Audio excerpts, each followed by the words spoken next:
Okay, we are back for part two of our Bring the Crowd special. And now what we've got two very important guests, that I know, and I really, really appreciate their time as well, and who are going to give us more information for our group here. Joanne Rodriguez, the CEO of Microcycle, Raul Rosas, who is the am I right, the CFO of Microcycle? Supporting finance and operations. Supporting finances, okay, we'll go with that. As well as the executive director of the Latinx Incubator out of 1871. So thank you both so much for joining us. I really appreciate it. Thank you, Adam. Yeah, thanks for having us. Oh, absolutely. So, as we try to get more information to our group about equity crowdfunding and folks, just to sort of spread the word, really thought it would be helpful to talk to some folks who have gone through the process. So maybe we'll talk, Joanne, to you specifically first and talk a little bit about Microcycle. You've recently gone through an equity crowdfund. Can you talk a little bit about who you chose to use as your platform and maybe why you decided to do an equity crowdfund? Sure. So yeah, we just finished it. It was a 6-month haul. Very good. And yeah, it's a lot of work. So they'll tell you it's a lot of work. You get out what you put in. We ended up raising about $529,000 across over 600 investors worldwide, and we selected Start Engine as our platform, primarily because there were like type companies raising on there, most notably TerraCycle. They're in the specialty recycling space, and so they were raising a much larger round than ours. They had a big capital round. There were some solar technology. So there were other clean tech startups. That's the space that we're in, where there's some mobilization, and I guess you would even consider us deep tech. And so we really looked to see, okay, where were there embedded audiences that we might be able to tap into more readily? The why we decided to raise, that was kind of a work in progress. I came through the Latinx Incubator at 1871, and at that time, the equity crowdfund dialogue was just starting. And I remember kind of thinking this was very compelling. This might be a nice substitute for friends and family. For me, particularly, I don't like to just say, hey, give me money and you get nothing in return. And, I just didn't want to tap into that network in that manner. And so as I examined it and looked at how we would do our first raise, equity crowdfund was always part of that discussion. Fast forward to 2020, and we were in the early stages, just months prior to the pandemic, of getting into a partnership. And even after the pandemic started, looked like we had a good partner user. And but the weight of the pandemic, with them being in waste management, kind of collapsed and diverted their efforts, understandably so. And so then it was kind of left more to, okay, now is this the time to be doing this? And after discussing CEOs on the platform and talking to them about their experiences, it seemed right. And so we launched it a Black Friday raise, November 30th, and just try to capitalize on it. And for me, it was important to be able to democratize investing, allow people from all over to invest in any way that they wanted to have a better control of their financial future. But for Microcycle, where we're really literally using mushrooms to eat waste, it's such a big, compelling idea to start to educate folks about the problem as well as about the solution. And we were able to satisfy that. So, I mean, a long answer to your question, but for us, there were reasons embedded strategically for us to go in this route. Yeah, that's really helpful. 2 points I want to emphasize. One, that you found an engine that seemed like you'd have more of a built-in crowd because they had some sort of preceding companies that had, kind of gone down the clean tech route, which is where you guys are. Which I think is important for people to know, that the character of these different platforms is slightly different, platform to platform, so that can make a difference. But two, I also want to highlight Microcycle a little bit, because I realize I forgot to do that, and it's consistently I keep saying this, but it's consistently one of the biggest ideas that I've heard, period. Like it is just from, once you get the concept, it's one of the biggest ideas. So talk for a second about Microcycle. Just let's shine a light on it again, and let's let everybody hear about it. Well, Microcycle is a patent pending process that uses microremediation. So without getting too sciencey, mushrooms, right? It uses the root structure of the mushrooms to remove toxins from waste streams that are landfilled or incinerated. In the United States, there's only we're at 85% capacity in landfills. We're not getting more space. In the European markets, many of the waste streams we can treat are banned from being landfilled, which means they have to be incinerated at great expense. You start to merge this with the need to look at how to reduce our carbon footprint and make materials a little bit greener and less dependent on petrochemical additives. And the byproduct of our process is a bio-based material that's mushroom-based that can be made into new products, into industrial applications. So that's the long of the short of it. Train mushrooms to eat trash, and yeah, it's a big idea, it's a big goal, but it's actually happening. And this raise really did put some more wind in our sails. That's great. Yeah, and think about it, like mushrooms eat the bad stuff instead of eating it or burying it, and they make good stuff you can also use. That is a massive idea. You're hired. You did it. You nailed it. But it's so, as soon as I heard it, I was like, oh yeah, that's huge. You need to, that's great. This needs to exist in the world. I'm so happy you guys have done it and had a good race. So great. Let's talk a little bit too about your experience on Start Engine.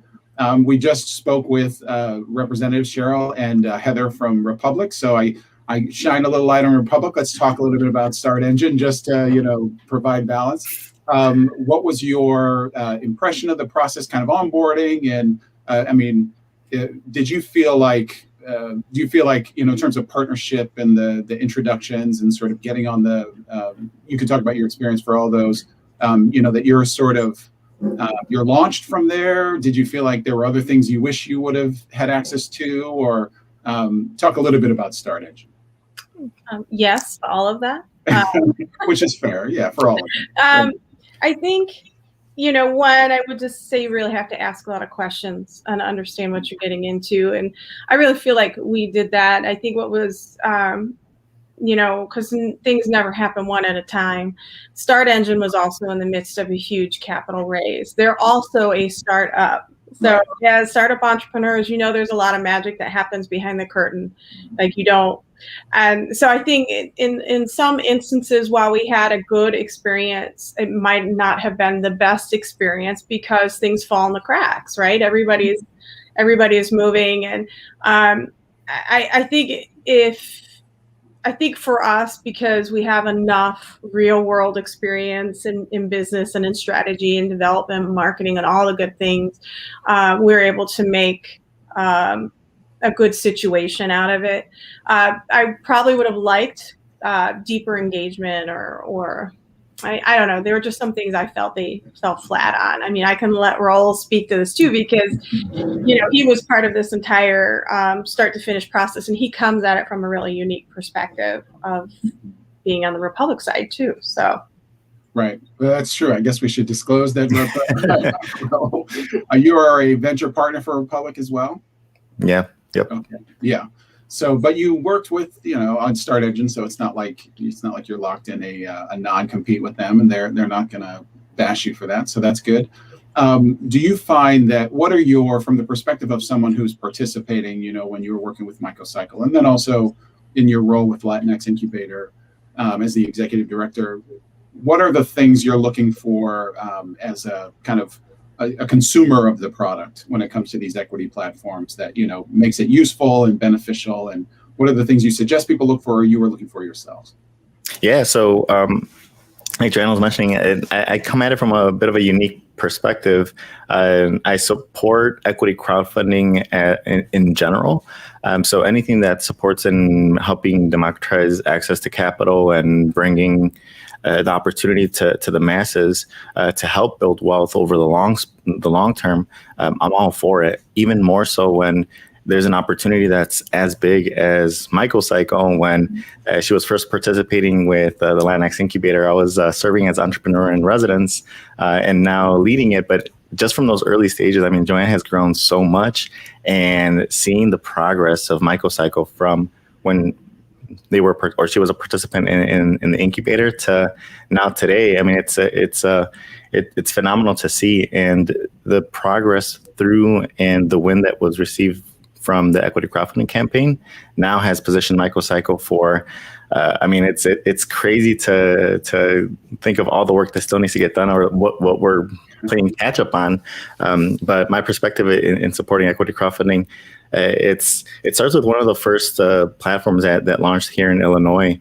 When I was also a participant with the incubator for cohort 1, there was another platform called Veslo, and they, for one circumstance or another, they weren't able to take advantage of the first mover advantage, and there were so many other platforms that came up, but still keeping tabs on all the different platforms that are out there. And seeing just their different needs or different approaches into onboarding startups, onboarding companies, and taking all of that into account, you start to see kind of like what positions a company and what do they need to have when they're coming on to a platform like Republic or any platform, equity crowdfunding platform, and that's having a front-facing, customer-facing brand or identity that resonates with the masses, that many can relate to, and they can say, hey, you know what, I think there's something there, or I see what they're doing. So it's like a front-facing brand aspect of the marketing component of coming on. You have like a greater good, a bigger opportunity. So it's like it targets the masses, or you can reach the masses from there. Having the support team or the team to be able to just go through the due diligence process, or go through the nitty gritty of having to submit all the different documentations, all the different components that go into building your profile for the crowdfunding campaign, and marketing and branding is a big component of it, because it is, you're pushing it out to the crowd, you're pushing it out to the community. But other than that, I think having a strong, or if you're already a business that's already been around, having a strong customer base or having a wide audience, I think is one of the bigger components. Assuming that you already have a business that's legit, you're growing, you're moving, but yeah. Yeah, that's really helpful. I want to zero in on a point you made. You talked about the scrutiny, facing the scrutiny, because you're kind of the numbers guy, I know, and you're a details guy. When it comes to dealing with, the scrutiny of not only sort of scrutinizing the platform you're looking at, but also then the crowd is going to scrutinize your business when it comes to making the investment or not. What do you think businesses should focus on? What are the top 2, maybe 3 things that are if this isn't right, forget it. Like, you got to get these 2 or 3 things right. Some of it's negotiable, but these 2-3 things have to be there. What would you say people focus on, or what did you focus on? I mean, I would say maybe being able to communicate clearly, whether it's the problem, the solution, the growth, the targets, the numbers, or the story overall. Being able to communicate that clearly, whether you're speaking to an investor, to a consumer, to someone that's knowledgeable in microremediation or mushrooms, or just in general, they see a mushroom like, oh, okay, cool. But being able to tailor that approach or that communication to a specific audience, whether it's high level, low level, like every single level of communication, being able to communicate that clearly, I think goes a long way. Because we've bumped into, even I still have trouble with being able to communicate some of the numbers, or from a financial modeling perspective. I tend to over-engineer the numbers and then start digging into it, and being able to clearly communicate those figures and those numbers of the potential for growth. That's really where things start to get combined or mixed up, and being able to communicate that better is always going to be a plus. Mm-hmm. And I was going to add, Adam, you've got to have your financial house in order. You have to have your paperwork together. These are SEC regulated platforms. I'm sure you've discussed this before. This isn't like a Kickstarter. Not that there's anything wrong with it, but these are actual investments and investment tools that are regulated by the federal government. And so you do have to go through a process, and it's not like you could just flip the switch and have the crowdfund start tomorrow. So understanding the ramp up to it and the needs and preparation and even the monetary investment you have to make in order to do it. I think that that's also probably, up in the top 2 of what you need to have knowledge of going into doing it. Yeah, I would say, adding to the financial house in order, you need it regardless. But even more so if you're strongly considering doing equity crowdfunding or just having investors in general, having that in order and starting early, so you're not having to play catch up when you're looking at deadlines or you're approaching a deadline. You're like, oh no, we need to submit this XYZ, and going back and forth. So starting early from a financial perspective, having that house in order, but it just goes across the board with everything in managing a business. And it's one of the things that sometimes gets pushed off to the last or to the end, because it's easy to just overlook it and just oversee it because you're tied into just building the business. But starting early is best. Roll. Yeah, that resembles me. I resemble that remark. Totally. Yeah, no, and a lot of times too, this happens with, it happens all over the spectrum of businesses. But if a business is trying to make a leap from being maybe a small to medium-sized business, where they need to, they've got some customers, they have some product market fit. Some people have paid them to do the thing they do for, a little while, but they're trying to make a jump. A lot of times you can run into that because, your system of writing things down on paper and little slips on your desk, has worked so far, and it's paying your salary and, the 3 or 4 people maybe who work for you. But now you're trying to make a leap and you're trying to bring people into that, and it's different. So, no, that's really helpful. I just wanted to note, Gabrielle Powell, thank you for your comment. She wants to know more about you guys. Do you guys mind if I put I'll end up, while you're answering one of these questions, I'll put like your website there. Do you mind if I put that out just in Microcycle? So, yeah, for sure. I think this is this is what it's about with equity crowdfunding, just getting the word out, getting more eyes on what we're building here. I know you started off with saying, oh, it's a great idea. It's a big idea, phenomenal idea. And at this point, it's evolving to be more than just an idea. And the mushroom, or using mushrooms to decompose waste and have that be like the closed loop environment, it's been done, and it's being done out. It's out there. Now it's just bringing it to the masses and shining more light into it.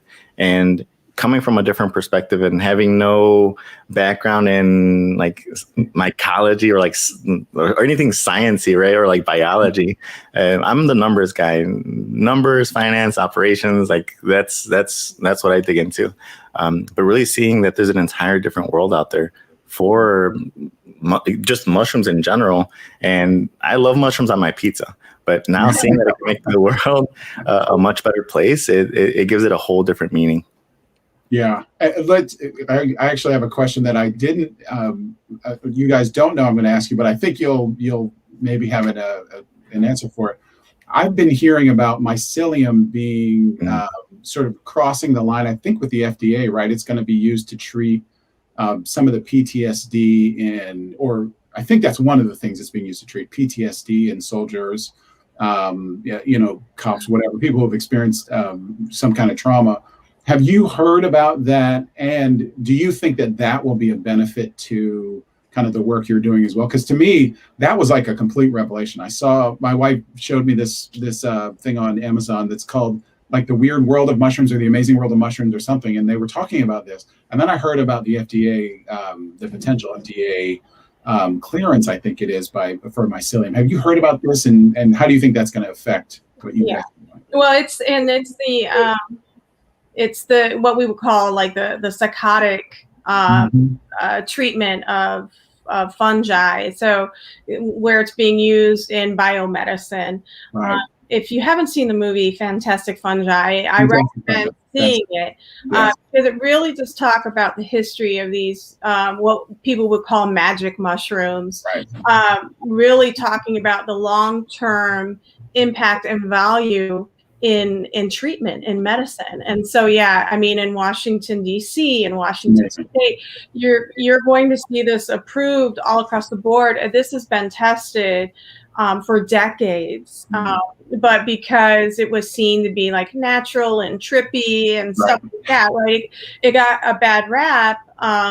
People didn't believe in it, but there are real use cases for this into medicine. And I would say in terms of mycelium, you want to talk about that leap. So the structure that we use in our process, check out Adidas new kicks where they're using mycelium as part of the shoe to replace petroleum-based leathers. Right. MycoWorks, and they have partnered with Hermes to make a leather-free leather look bag, very high luxury. Sophia Wang is their CEO. She's amazing.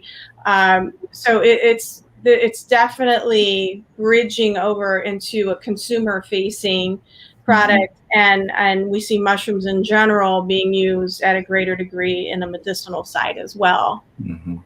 Yeah, it's fascinating because it was that movie we watched because it changed my mind about. I actually don't like mushrooms on my pizza, Ralph. I've never liked mushrooms on my pizza, but seeing what they could do, the active ingredients as well as sort of the flexibility of the material, like you're talking about with the Hermes bags, because I've heard about that, and Adidas is that's actually where I heard of it. I think I feel like you guys are on the cusp of a wave that's about to crash on the shore in a good way. So yeah, that's great. That's very, very cool. And I put that's the right website, right? I put it. Yep. Microcycle.com. Okay. So Gabrielle, who gave the comment, pick it off there. If not, feel free to ping me and I'll make sure you get their contact info so you can follow. One more, or is it one more? I think I have two more questions for specifically Microcycle, and then we'll talk a little bit more broadly about kind of the Latinx incubator. With Microcycle, when it comes to the equity crowdfund, is there anything specific that has sort of changed as a result of the crowdfund? Like, you've done it, it was successful, it's closed. Has anything shifted now after that successful close? Yeah, I feel like it gave the confidence to onboard people. I'm really cognizant of pulling folks in and having the ability to retain them. So I'm delighted to say that, hired an administrative assistant. June 1st, we have a mycological lead starting in the lab. Yes.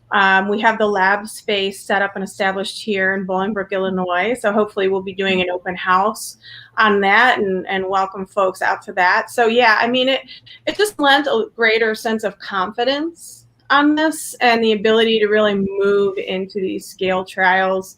And the other thing it did, I think it really brought some other opportunities to the table. And so having these discussions that took us from this construction and demolition waste stream as our beachhead strategy into looking into a more fiber and or microplastics and thin films and rubbers. And, there's just now this never ending dialogue as a result of doing that campaign. It reached into markets we never could have gotten to efficiently. So 6 months has been crazy for us. Yeah. Do you feel like the group of investors, you talked about 600 investors, is that over 600 investors? Do you feel like now they're kind of part of how often are they sort of circling into your work as well? Great question. By intention, they're invited in all the time, right? And I'm communicating out to them.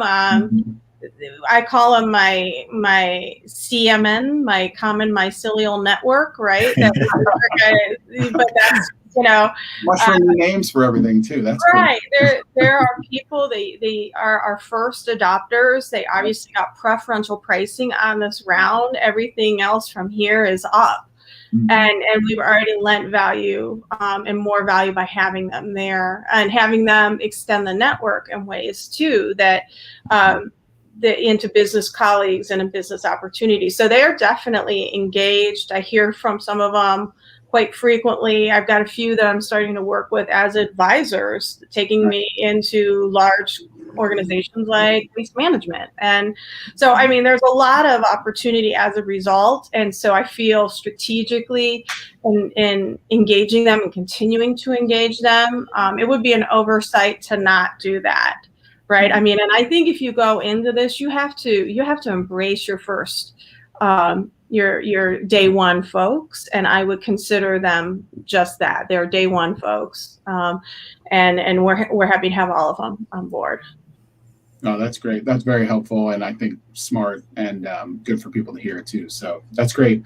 And last question on Microcycle specifically: what other specific kinds of businesses do you think would be a good fit for crowdfunding as a result of your experience? Like, given what you've gone through, who do you think fits like no-brainer into equity crowdfunding?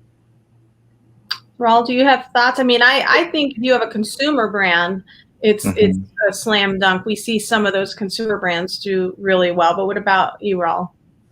Yeah, I mean, going back to like the front-facing products, where you have a wide audience that it reaches, that's where you start to really see the power of community and see the power of just the masses come and support and be part of your early adopters or early supporters.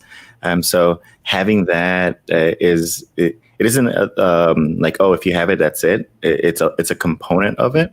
But if you don't, it's just launching and getting the word out a little bit more and being a little bit more proactive on getting the outreach to everyone or your potential supporters or customers even. But really with equity crowdfunding, it's like the masses getting it out there.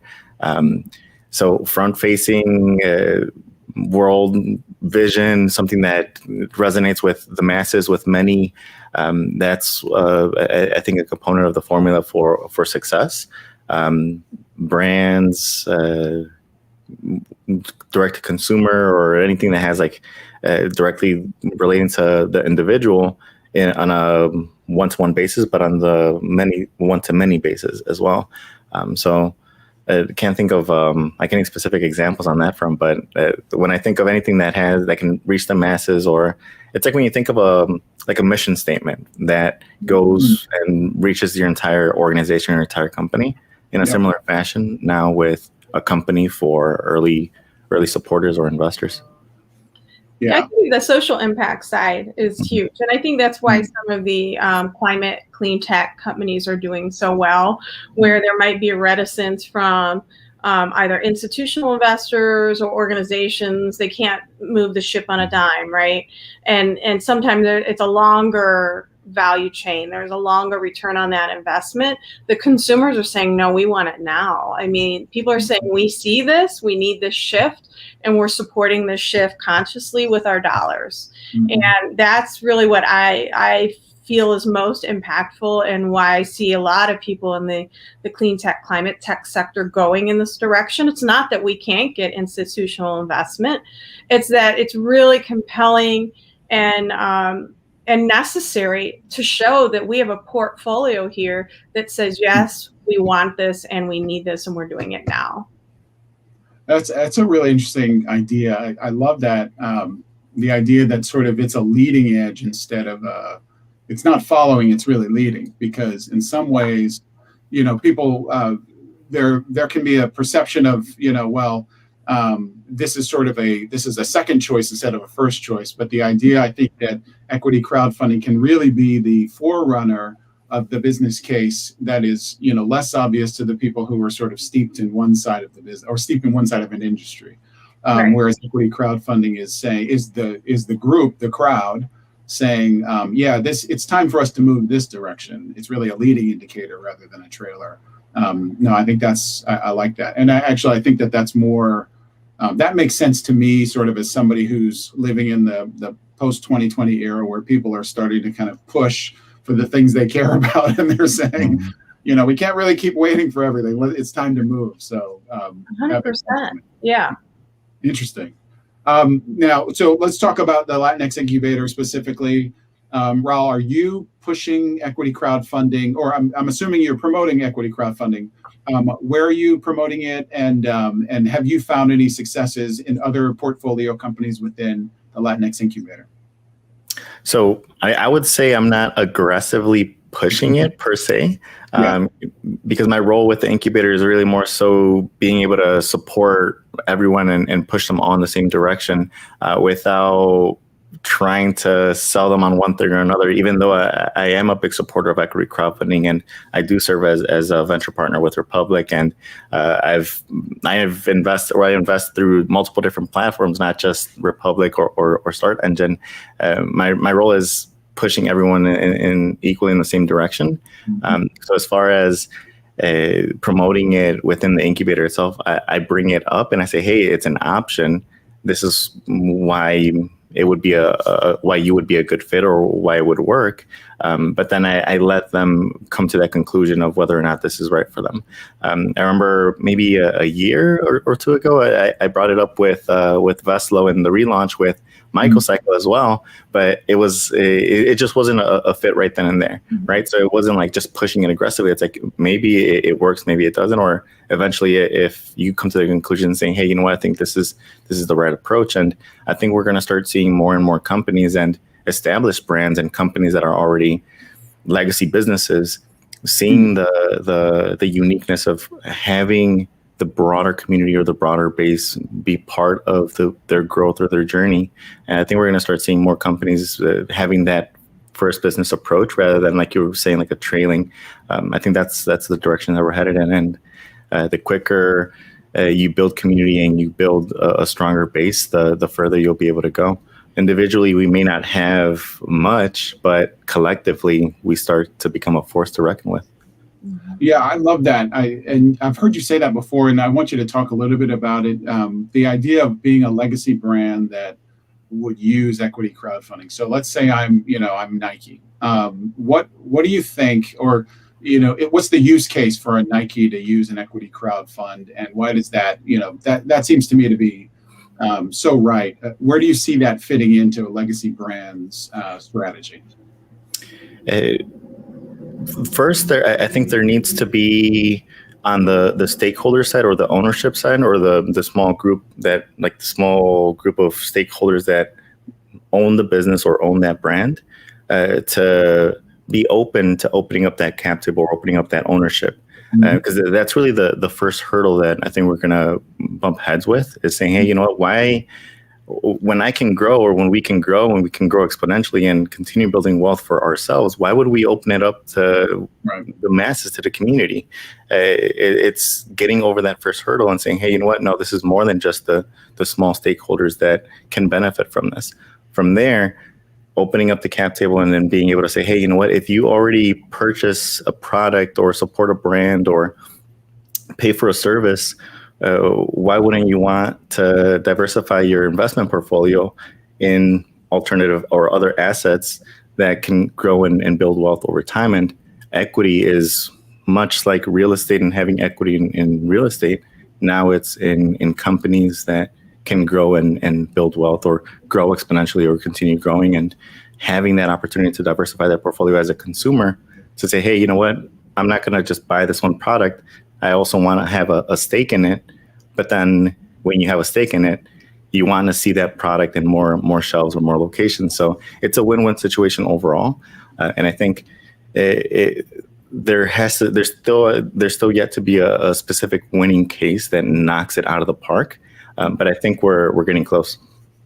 Yeah, I think you're exactly right. And I could see a Nike doing like a specific little subsidiary that is focused on, they call it Nike We or something. Nike, if you do this, I want royalties. But, you know what I mean? Like they create a little subsidiary and they put out that equity for the crowd. And who wouldn't? I love Nike. Yeah. I like all sorts of shoes. But if you own a piece of the Nike We or the Nike Us or the Nike, community, who wouldn't just sort of keep buying the Nikes? You want to see them everywhere, and you wear them and you'd rock them, and it would be like, that's such a no-brainer. I think you're right on that. And in a way, I think that's going to be one of the like you talk about, that's going to be one of the big catapults for equity crowdfund, when people realize, oh yeah, like consumers are our customers, are our investors, and that all works together nicely. So that's huge. That's big. In terms of your like programming that you do for specific, and you talked a little bit about this, but for portfolio companies in the Latinx incubator, have you had to shift anything when it comes to equity crowdfunding, or add anything, or to sort of accommodate it? How has it affected the way that you sort of interact with the portfolio companies when it comes to kind of shoring them up when their own fundraising efforts? Yeah. So first is a step of that there's interest or strong interest, and they want to consider it. And then from there, it's, hey, you know what? Make sure you have all these different areas in order. Make sure you get ahead of the curve, and making sure you're prepared for what's to come from a organizational just documentation perspective or filing perspective. And then from there, being aware that it is a big time commitment on the advertising and promotion and marketing front, to be able to push it out there, because otherwise no one's going to see it. And it's having that shift in from mindset from, hey, you know what, this is an interest and yes, you want to do it, to, hey, if you're just one or two people, make sure you bring in some support, even if they're on a fractional basis, to be able to help prepare you to do X, Y, Z. And then maybe I'm a little biased, but on the numbers side, it's one of those, the first pieces to applying for an equity or applying to get investment or to move forward, or just having a strong understanding on your business. So my first approach is, hey, make sure you've got your financial model in order, make sure you've got your numbers in order, everything is clean, you've got backups, and the numbers that you have, like these are the numbers that you're comfortable with and you're confident on, and these are the numbers that reflect what's happened in the past. So that's the shift in like the programming or approach is more, hey, be aware that this is what you can expect and should have prepared or should have ready. And then there's maybe like one or two different workshops or little presentations on what is equity crowdfunding and what it means and how to take advantage of it or how to leverage it. But nothing where it's like, hey, you know what, we have a full week and we have to do this. With the Latinx incubator, we piggyback off of the curriculum with 1871. So the Pyros curriculum, which is 4 different stages. And the Latinx incubator is a partnership between the Illinois Hispanic Chamber of Commerce and 1871 Chicago. The curriculum is we piggyback off of 1871's, and it's those 4 different stages. Now, after that, that's when we start to see, okay, if there is a strong interest in moving forward one way or the other, and if it's equity crowdfunding, then okay, then let's have that conversation and let you know what to expect and what you should have ready and how you should best prepare for it. I was going to add in, having come through Latinx, that we talk a lot of times, because you're doing snippets, you're doing like modules through the program. It would be helpful to think about strategically the landscape or the roadmap for your fundraising, and because I see the decision to do an equity crowdfund to be very strategic, and that a realization that it's everything you're developing for it in your messaging, communications, marketing side should be something that can be used again that supports your core message. It's a low fidelity way to do marketing, I think, and it's very nimble. And so I think strategically talking about that within the platform of fundraising opportunity and where it might be right typically, I think is useful, because those metrics, especially if you're doing it as your first public raise, are really different than, if you're doing it, as a bridge round or something else. That's a really interesting point I want to land on quickly and just highlight. So even thinking of equity crowdfunding as we're already going to put some money into marketing anyway. We need to create, we need to create buzz for our product to gain a crowd anyway. We may as well use it as a fundraise. Yeah, I love that. That's a great point. And being able to think that way, it's sort of backing up from just either all fundraising or all, bootstrapping. This is almost an in-between, best of both worlds sort of. It can be a best of both worlds sort of option, potentially. Yeah, interesting. Very interesting. No, that's good. Okay, let me have you guys take off. The last thing I'll ask you, take off your business owner hat and think from the perspective of investors. I'm assuming both of you have likely invested in equity crowd funds, whether or not it was your own. I'm assuming you also did that. Think about what do you tell people, or what do you think about when you're going into an equity crowd fund? What's the expectation as an investor? What should people be sort of expecting? How should they, be looking at the money that they put into an equity crowd fund? We'll start with you, Joanne, again. I think what the use of funds, and then and seeing the follow through of that. That's my expectation, that you plan your work and work your plan, and that we start to see those benchmarks hit. And so that's what I look for, as well as the social and or environmental impact. I think those are compelling reasons to buy for me. Mm-hmm. And I'm going to support those endeavors 9 times out of 10. Nice. Well, yeah, I would say anyone and everyone should be an angel investor. If you're investing in stocks, you can take a little risk and go a little bit more long term on the equity side with equity crowdfunding platforms. And as you start to build up your own thesis of investment, equity crowdfunding is, I wouldn't call it a low risk, but it's more of the due diligence there's some vetting that goes into play when they are onboarded onto the platform. So it isn't just a free for all where you're going to lose your money, but you should approach it with just extra funds that you have to be able to just start allocating it in different projects or different companies. My approach with it is just the due diligence has already been made. I don't need to start digging into it too deeply. I'm just gonna, as easy as it is to buy the next iPhone or buy some sort of product, just throw that same money into a company and see where it goes. You just never know. And from there, as you start to build up that sense of, okay, this is what I'm more than likely to invest in. Now you start to see a theme on where can I start allocating some time and actually looking into deals or looking into companies where I do want to become an angel investor. I want to become a value add investor from a early stage perspective of just diving into angel investing and diving into just looking at companies to now building up a portfolio, building up a thesis. And if in your side, it's more of, hey, you know what, I don't want to just invest my money. I want to start looking into bigger funds or breaking into venture capital or helping make decisions in where capital is allocated. It's a great starting point, and it's a way to just start dipping your toes into it. And I wouldn't say this is not investment advice, but at least the way I do it. Right? So I've had a couple instances where on Clubhouse there's a company that pitches or they bring up something, and I'm like, oh, okay, that sounds kind of cool. I'll just throw some money into it as if I were being targeted by an ad or walking through the register, and I see a Butterfingers. I'm like, hey, you know what? I want it. I want it now. So I just grab it and go.